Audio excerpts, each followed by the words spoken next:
वालेकुम, नमस्ते, सत श्री अकाल। कैसे हैं आप लोग? उम्मीद करती हूँ कि होंगे, खुश होंगे। मैं हूं अज़ीज़ा अली और मेरे साथ हैं तारिक नियाज़ी। अस्सलाम वालेकुम, नमस्ते, सत श्री अकाल। उम्मीद करता हूँ ठीक होंगे, खुश होंगे। दोस्तों जहाँ रहें खुश रहें, माँ बाप का ख्याल करें क्योंकि माँ बाप है तो सभी कुछ है। तो आज की हमारी वीडियो है, आज की मेरी वीडियो बहुत इंटरेस्टिंग, प्रशांत धवन जी की बहुत ही लेटेस्ट वीडियो। ओके गाइस, तो वीडियो का टाइटल है Pakistan angry at USA for not blacklisting India, Russia, China and Pakistan.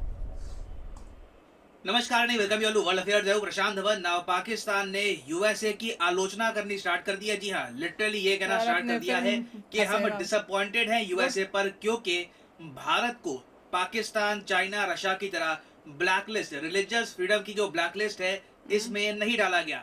Now ये जो लिखा है ना यहाँ पर, रिलीजियस फ्रीडम ब्लैकलिस्ट, ये एक मीडिया का नाम है। ऑफिशियली जिस लिस्ट की यहाँ पर हम बात कर रहे हैं ये है यूएसए की country of particular concern list. ये एक ऐसी लिस्ट है जो यूएसए तैयार करता है हर साल, और यूएसए कहता है कि ये वो देश है जहां पर रिलीजियस माइनॉरिटीज, जो अल्पसंख्यक लोग हैं, वो खतरे में हैं, उन पे अत्याचार होते हैं, और लिटरली सरकार यहाँ पर इन्वॉल्व है रिलीजियस माइनॉरिटीज पर अत्याचार करने में। तो पाकिस्तान ने बार बार यूएसए ने क्वेश्चन पूछा है कि जो ये रिलीजियस फ्रीडम की ब्लैक लिस्ट है आपकी, उसमें आपने इंडिया को एक्सक्लूड क्यों कर दिया, इंडिया को आपने इस लिस्ट में क्यों नहीं डाला। और जो क्वेश्चन आज के समय रेस कर रहा है पाकिस्तान, सेम क्वेश्चन आप देखोगे टर्की भी रेस कर रहा है। टर्की का जो सरकारी मीडिया है ये काफी बार कह चुका है कि जी यूएसए ने टारगेट किया है चाइना, ईरान को फॉर रिलीजियस फ्रीडम अब्यूज, मगर इंडिया को छोड़ दिया गया। अब एक बार वैसे मैं आपको बता दूं कि वो मेन कंट्रीज कौन सी हैं जिनको यूएसए ने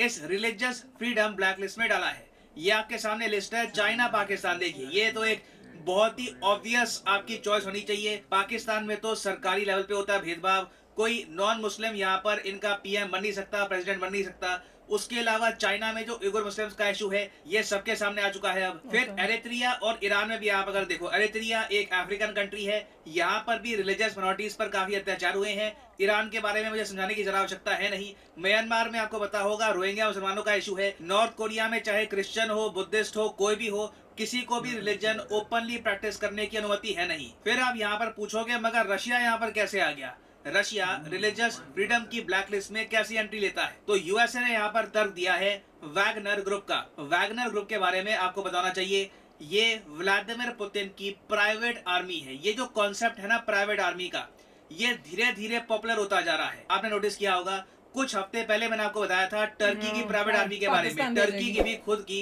एक प्राइवेट मिलिट्री है जिसका नाम है सद्दात, SADAT। कुछ रिपोर्ट्स रिसेंटली ये भी आई थी कि पाकिस्तान चाहता है कि सद्दात पाकिस्तान ऑक्यूपाइड कश्मीर में हो जाए एक्टिव। उसी तरीके से रशिया में भी ना व्लादिमीर पुतिन के जो बावर्ची हैं, लिटरली इनके जो बावर्ची हैं जो केटरिंग संभालते हैं क्रेमलिन में, उनको पुतिन ने एक ग्रुप थमा दिया है वैगनर ग्रुप के नाम से। और इस ग्रुप का काम ये है कि जहां पर रशियन मिलिट्री डायरेक्टली नहीं जा सकती वहां पर जाता है ये ग्रुप। और इस ग्रुप में हमने रिसेंटली देखा है जब लोग कम पड़ गए तो पुतिन के बावर्ची ने रशिया की जेलों में से कई कैदियों को बाहर निकालकर, कई मर्डरर्स, कई रेपिस्ट, इनको बाहर निकालकर वैगनर ग्रुप का मेंबर बना दिया। और यूएसए का कहना यह है कि वैगनर ग्रुप आज के समय यूक्रेन में काफी एक्टिव है। चाहे चर्च हो, चाहे मॉस्क हो, सबको ये टारगेट कर रहा है, क्योंकि जो इनकी विचारधारा है ये यूएसए के हिसाब से काफी नाजी वाली विचारधारा है, हिटलर की विचारधारा पे चलता है ये ग्रुप। ये यूएसए का आरोप है। तो अब यहाँ पे आप समझ गए कि रशिया को भी क्यों डाला है। फिर सऊदी अरेबिया, आपको पता होगा वहां पर रिलीजियस माइनॉरिटीज को फ्रीडम है नहीं। उसके अलावा तजिकिस्तान, तुर्कमेनिस्तान, दो सेंट्रल एशियाई देश, इनको भी ऐड किया गया है इस लिस्ट में। अब पाकिस्तान को कष्ट इस बात को लेकर हो रहा है क्योंकि यूएस ने पहली बात तो इंडिया को ऐड नहीं किया इस ब्लैक लिस्ट में। उसके बाद जब मीडिया ने यूएस गवर्नमेंट से पूछा कि आपने इंडिया को इस लिस्ट में ऐड क्यों नहीं किया, इवन दो देखो यूएसए में सिस्टम क्या है कि पहले इनकी कमेटी, ठीक है, कमेटी का नाम है USCIRF। USCIRF एक लिस्ट देती है बाइडेन सरकार को कि ये देश है हमारे हिसाब से जहां पर रिलीजियस माइनॉरिटीज पर अत्याचार हो रहे हैं। ये जो लिस्ट है ना इनिशियली जो दी गई थी वहां पर इंडिया का भी नाम शामिल था, मगर बाइडेन ने इंडिया का नाम फाइनल लिस्ट से हटा दिया। तो पाकिस्तान यहाँ पर इसी बात को लेकर कंप्लेन कर रहा है कि इंडिया को आपने यहाँ पर छोड़ क्यों दिया। और उसके बाद यूएस ने डिफेंड भी किया है अपने निर्णय को, ये कहकर कि देखो इंडिया एक ऐसा देश है जहां पर विभिन्न रिलीजन के लोग रहते हैं, बड़ी आबादी में रहते हैं।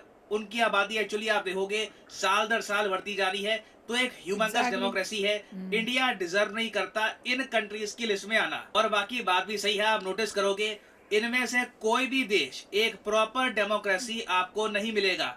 कोई यहाँ पर ह्यूमन राइट्स, रिलीजियस फ्रीडम का जो कॉन्सेप्ट है ये प्रॉपरली फॉलो नहीं किया जाता। तो इसलिए यूएसए ने इंडिया को इस लिस्ट में नहीं डाला ना। एक बात यहाँ पर मैं और भी ऐड कर दूं कि यूएसए के इस निर्णय के पीछे ये भी है कि इंडिया ने ना अपनी पोजीशन यूएसए को क्लियरली बताई। देखो दुनिया में अगर आप अच्छे हो ना, काफी बार इतना इनफ नहीं होता, आपको उसके बियॉन्ड जाकर दुनिया के सामने प्रूव करना होता है कि आप अच्छे हैं, नहीं तो दुनिया काफी बार ना नाम भी खराब कर देगी आपका।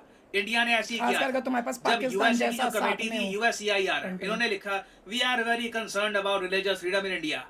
उसके बाद आपको याद होगा इंडिया ने बड़ा कड़ा जवाब दिया था। पहले तो इंडिया ने ये कहा कि जी यूएसए वोट बैंक पॉलिटिक्स खेल रहा है इंटरनेशनल रिलेशंस में। ऐसा कड़ा जवाब मुझे याद नहीं आ रहा यूएसए को चाइना रशिया के सिवाय किसी और कंट्री ने दिया हो। उसके बाद आपको याद होगा जेम ऑफ अ रिप्लाई आया था from our foreign affairs minister doctor S Jaishankar.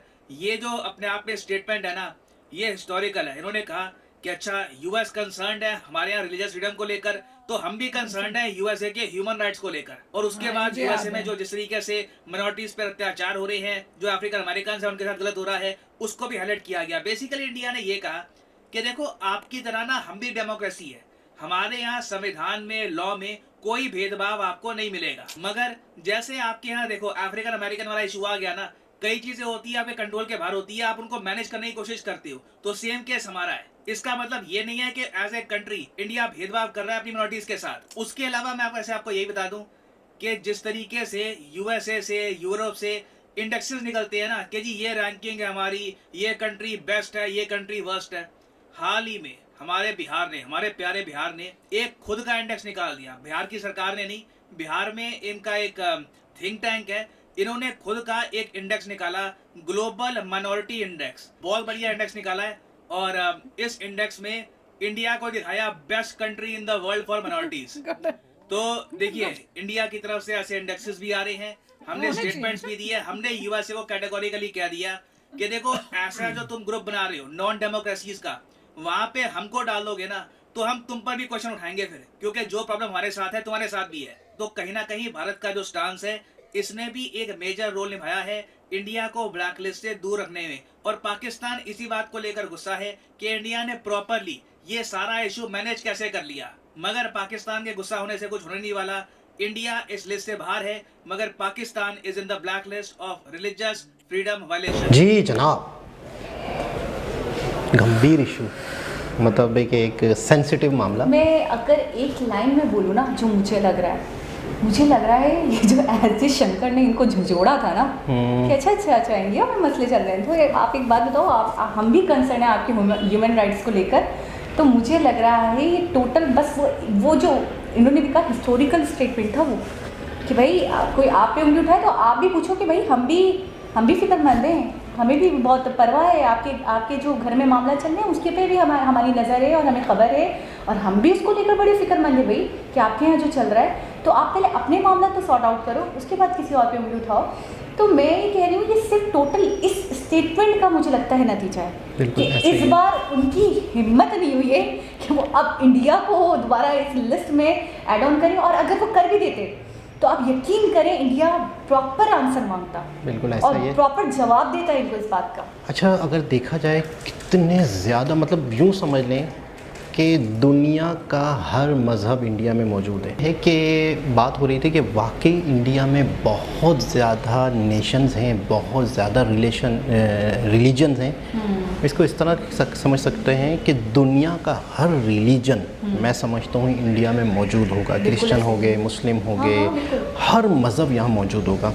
लेकिन ये आज से नहीं है, मतलब ये ख़ित्ता इत्तफ़ाक़ से वो ख़ित्ता है, यानी यूँ समझ लो, मुझे ऐसा लगता है कि शायद कि ये एक ऐसी ज़रख़ीज़ जगह थी जहाँ पर बाकायदा दरिया बहते थे, बाकायदा ग्रीनरी थी, बाकायदा इंसान जब दुनिया में घूमा था ना, जब इंसान बिल्कुल ही सिविलाइज नहीं था, तो मुझे ऐसा लगता है कि उसको ये जो ख़ित्ता है ना, क्योंकि यहीं से पुराने आसार मिलते हैं, तो यहाँ इंसान शुरू से बसा है। आपको पता है अभी थोड़े दिनों पहले ही मेरी किसी से बात हो रही थी, तो हमारे पहले प्रॉफिट है हज़रत आदम अलैहिस्सलाम, तो उनके हवाले से मैंने शायद वीडियो देखी थी या उन्होंने वीडियो देखी थी, तो वो मुझे बता रही थी कि हज़रत आदम अलैहिस्सलाम पहली बार जहाँ उन्होंने ज़मीन में कदम रखा था, क्योंकि वो हमारे लिए पहले आदम यानी पहले आदमी है, पहले इंसान है, तो वो इंडिया था।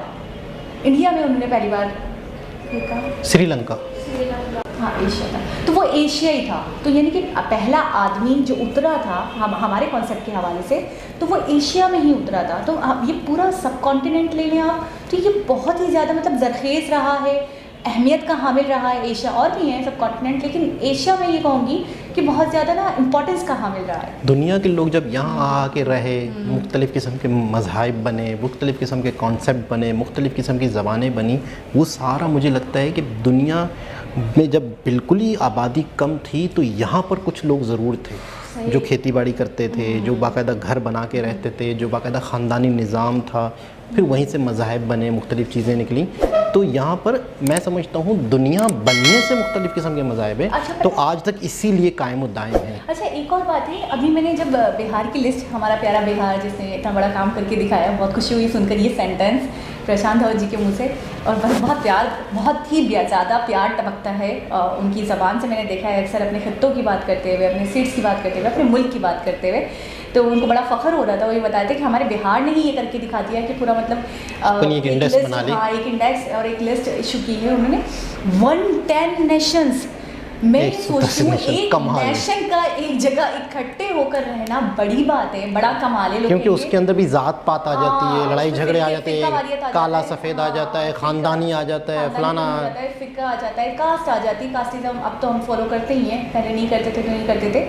तो एक नेशन का ही एक होना बहुत मुश्किल है। मैं ये कहूँगी 110 नेशंस अगर वहाँ हैं और उसके बाद इतनी स्टेबिलिटी दिखती है, इतनी प्रोग्रेस दिखती है, इतनी डेवलपमेंट दिखती है, इतना अमन अमान और सुकून दिखता है, तो मैं कहूँगी बहुत बढ़िया तरीके से उन्होंने तो एक तरीके से संभाला हुआ है अपने कंट्री को, अपने लोगों को, अपनी नेशंस को।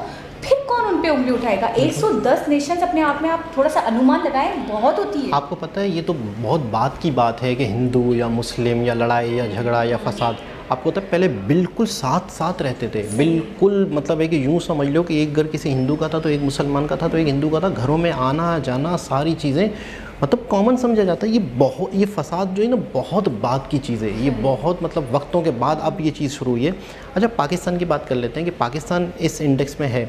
मुझे ऐसा लगता है कि पाकिस्तान में तो मुस्लिम के अलावा शायद दूसरे मज़ाहिब कम हैं, इतने ज़्यादा नहीं हैं। हिंदू जो हैं वो हमारे सिंध की तरफ काफ़ी हैं, क्रिश्चियन जो हैं वो भी इतने ज़्यादा नहीं हैं। असल जो मैं समझता हूँ 90% मुस्लिम आबादी का एक कंट्री है टोटल, और यहाँ पर मुस्लिम ही एक कानून है, मुसलमानों के लिए ही सारा सिस्टम है। वज़ीर आज़म या सदर मुमलिकत या जो भी सारी ये चीज़ें हैं, ये सिर्फ मुस्लिम होना एक शर्त है। अच्छा, पाकिस्तान का इशू क्या आ रहा है? पाकिस्तान ने अपने आप को, मैं बिल्कुल सच बताऊँ, इतने बुरे हालात नहीं है जितना दुनिया में एक समझा जाता है, मतलब इतने बुरे हालात नहीं हैं। पाकिस्तान ने अपने आप को सही डिफ़ाइन नहीं किया। पाकिस्तान ने अपने ऊपर, मैं समझता हूँ, एक बहुत उल्टे सीधे धब्बे लगा दिए। पाकिस्तान की जो फॉरेन पॉलिसी है वो नाकाफ, रखने वाला कोई नहीं है, मुझे ऐसा लगता है। मुझे हाँ उसका पक्ष, हाँ जैसे एस डी शंकर जैसा, चलो एस डी शंकर के अंदर अगर 100% क्वालिटी है ना बात करने की, तो मैं कहती हूँ 20% भी ये वाली क्वालिटी आ जाती है ना किसी बंदे में, और वो बंदा 20% ही वो बात कर पाता उस तरीके से, तो मैं कहती हूँ बहुत मामला। अच्छा, इस वीडियो में भी कह दिया कि कभी कभी आप अच्छे होगे। प्रशांत धवन जी, मैं बोलूँगी किस लेवल पे जाके सोचते हैं, बहुत आगे गए। अच्छा, ये इस जो डीपली सोचते हैं। आपने जो बात कही है उससे रिलेट करती हुई बात तो उन्होंने टॉन्ट तो कर ही दिया। बिल्कुल ऐसा ही है। इंडिया की सबसे अच्छी बात ये है कि इंडिया कुछ अच्छा करता है तो इंडिया फिर वो चीज़ रखता भी है, वो बोलता भी है, वो बताता भी है कि जी हाँ हम अच्छे हैं। तो ये कह रहे हैं कि अगर हम नहीं बताएं, हम नहीं करें, तो वो कभी कभी हमारी पॉजिटिवनेस को भी नेगेटिवनेस में ले सकते हैं। देखिए, स्पोर्ट हो गया, खेल कूद हो गया, आपकी मूवीज़ हो गई, आपके ड्रामे हो गए, आपका एक सियासत हो गई, बहुत सारी अभी कुछ एक चीज़ें थी। हाँ, और G20 का जो एक इवेंट था जिसके अंदर अपना कल्चर, अपना मज़हब, सारी चीज़ें दुनिया के आगे प्रेजेंट की गई कि हमारे यहाँ इतने मज़हब है, इतना कल्चर है, इतना रिच कल्चर है। ये मौके होते हैं, इन मौक़ों में आप अपने आप को प्रेजेंट करते हो। आप क्या हो, दुनिया आपको जानती है। आपको पता है एक शख्स ने, मतलब यूट्यूबर्स हैं, जब यूट्यूब शुरू हुआ तो बहुत सारे आइडियाज़ निकले यूट्यूब के हवाले से। तो एक शख्स ने ऐसा चैनल बनाया हुआ है जो पाकिस्तानी है, वो बाहर अंग्रेज़ों को पाकिस्तानी क्योंकि तस्वीरें दिखाता है, कुछ पिक्चर्स दिखाता है, तो वो पूछ रहा है कि यार इसको आप जानते हो? तो उसने जैसे मोदी की तस्वीर उठाई हुई है, इमरान खान की तस्वीर उठाई हुई है, नवाज़ शरीफ की उठाई हुई है, तो बोला ये कौन है? तो मतलब किसी से पूछा, किसी की तस्वीर दिखाई तो बोला ये पाकिस्तानी है। तो बोला पाकिस्तान क्या है? अच्छा। पाकिस्तान क्या है, तो उसने कहा कि वो नियर इंडिया। अच्छा, इंडिया, नियर इंडिया मतलब वो ऐसे एक मशहूर इलाका होता है छोटा सा, तो उसके निशानी बता देते ना कि यार वो है ना, मैं ढाबा है, नहीं मैं बोलूँगा नहीं, मैं ये कहूँ ना कि जैसे बी एरिया में रहता हूँ, बी एरिया, अब बी एरिया का है यार, वो आपने डिफेंस देखा है फेज़ 2 के बराबर में बी एरिया। अच्छा, डिफेंस के बराबर में, अब मैं समझ गया।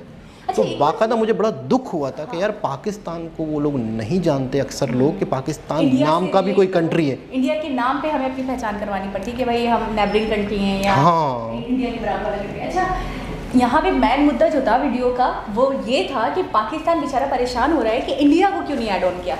मैं यकीन करें, इस वीडियो में आपको नाम भी बताना चाहिए था कि किसने ये बात बोली है। मेरा दिल करे मैं उनको पर्सनली मैसेज करूँ कि आप लोगों को क्या दिक्कत है, मतलब आप हो गए हो तो आप अपनी खामी देखो, आप देखो आप क्यों हुए हो, आपकी छवि क्यों इतनी ख़राब हो रही है दिन ब दिन, आपको कहाँ कहाँ काम करना चाहिए, आपको क्या किस तरीके से बात करनी चाहिए, अपने मुल्क को रिप्रेजेंट करना चाहिए। बनिस्बत इसके हम हो गए तो हो गए, उनको गम ही नहीं है। वो क्यों नहीं हुआ? आपने भगवत गीता के एक श्लोक जो होते हैं उसमें से एक ये भी था, आपको शायद याद हो, कि जिसमें ये बताया गया था कि नाकामी की असल वजह ये होती है कि हम दूसरे की नाकामी देख रहे होते हैं, हम दूसरे की तरक्की पे फोकस कर रहे होते हैं, जबकि हम अपने आप को, अपनी दुकान को, अपने माल को, अपनी इनकम को, अपनी चीज़ों पे फोकस ही नहीं होता। हम दूसरे को एक तो बड़ा खूबसूरत था, जय किशोरी ने बड़ी मतलब खूबसूरत मिसाल दी थी कि उन्होंने भगवान से वरदान मांगा था। भगवान से बोला कि मुझे घर चाहिए अच्छा, तो बोला एक शर्त होगी कि आपके पड़ोसी को 2 घर मिल जाएंगे। उसने बोला ठीक है, कबूल है। बोला आप जो चीज़ मांगोगे, कार मांगोगे, आपके पड़ोसी को 2 कारें मिलेंगी। उसको अपनी कार से ज्यादा उसकी 2 कारें बुरी लग रही थी। अच्छा, फिर कहता है कि मेरा एक हाथ कट जाए, हाथ मतलब फिर उसको खुशी होती है कि उसके दोनों हाथ कट जाएंगे। मतलब है कि वो अपना हाथ कटवाने को तैयार हो गया, अपनी आंख फोड़ने को तैयार हो गया कि मेरी तो 1 फूटी ना, तो उसकी 2 फूटेंगी। वरदान मिला है कि जो मुझे एक चीज होगी तो वो उसको 2। इस लेवल की हमारी अगर सोच हो तो ये जो आप बता रही हैं ना कि इंडिया को क्यों नहीं शामिल किया गया, आप निकलो, हमें निकलना चाहिए उस लिस्ट। उसको नहीं शामिल किया, ये दुख, ये गम पालकर आप यहाँ वहाँ कॉर्नर्स में रो रहे हो, मुँह छुपा के, अजीब हो यार। तो ये अच्छा, ये IQ लेवल भी और कॉमन सेंस भी, कि इतना सेंस नहीं है कि हम अपने आप को बेहतर करें, कि हम कहें कि मैं गिरा हूँ कीचड़ में तो वो क्यों नहीं गिरा। पता है हमारी छवि शायद इसलिए नेगेटिव हो रही है, इस तरीके के स्टेटमेंट ऑफिशियली ऐसे स्टेटमेंट देता कौन है और देने कैसे देते हैं? आपको पता है, आप कहते हैं पूरी टीम होती है, जैसे मोदी जी को देखते हैं, अजय शंकर, एक लफ्ज का चुनाव होता है, अजीत डोभाल है, और बाकायदा डिस्कशन होती है, उसके बाद कोई स्टेटमेंट दिया जाता है, कोई ट्वीट होता है, कोई बात रखी जाती है, कुछ पूछा जाता है। ये कौन लोग हैं क्या रातों रात कुछ भी बोल देते हैं और कोई पूछने वाला नहीं है, कोई गुछने वाला नहीं है, कोई बोलने वाला नहीं है कि यार आपने गलत बात बोल दी, आपको इंडिया से क्या, आप पाकिस्तान को फोकस करो। इसमें तो सच है कि वाकई हमारे यहाँ पॉलिसी नहीं है, किस तरह हमारे प्राइम मिनिस्टर को चलना है, किस तरह बैठना है, किस तरह हैंड फ्री लगानी है, किस तरीके से वर्ल्ड लीडर खड़े हों तो जाके खाना नहीं खा लेना, फ़ौरन ही हाथ मार देना। बाकायदा शहबाज शरीफ ने तो हमें मतलब इतना शर्मिंदा किया हुआ है। एक शख्स कह रहा था, कमेंट कर रहा था कि आप अपने ही प्राइम मिनिस्टर को, तो मैंने कहा शायद आप इसको जानते नहीं हैं, इन्हें जानते नहीं हो शहबाज शरीफ को। ये अजीब व गरीब सी, पंजाबी में कहते हैं पता नहीं चवले मार देता है, ये अजीब अजीब सी हरकतें करता है, ये बाकायदा अपने आप का ये तो शायद खुद करता है, मुझे ऐसा लगता है। इनकी वीडियो इतनी वायरल होती हैं, ऐसा लगता है ये खुद ही ये हरकतें करते हैं, मुझे ऐसा लगता है शायद। तो एक बहुत ही ज़बरदस्त वीडियो थी और थोड़ी सी एक हमारी आंखें खोल देने वाली वीडियो थी। हमें आज 2-4 बातें पता है, तो आप ही लोगों की वीडियोस देख के हमें ये चीज़ पता चली कि हमें अपने ऊपर फोकस करना चाहिए, ना कि दूसरे की टांग खींचनी चाहिए। दोबारा किसी और वीडियो से आपसे मुलाकात होगी, जब तक के लिए अल्लाह हाफ़िज़।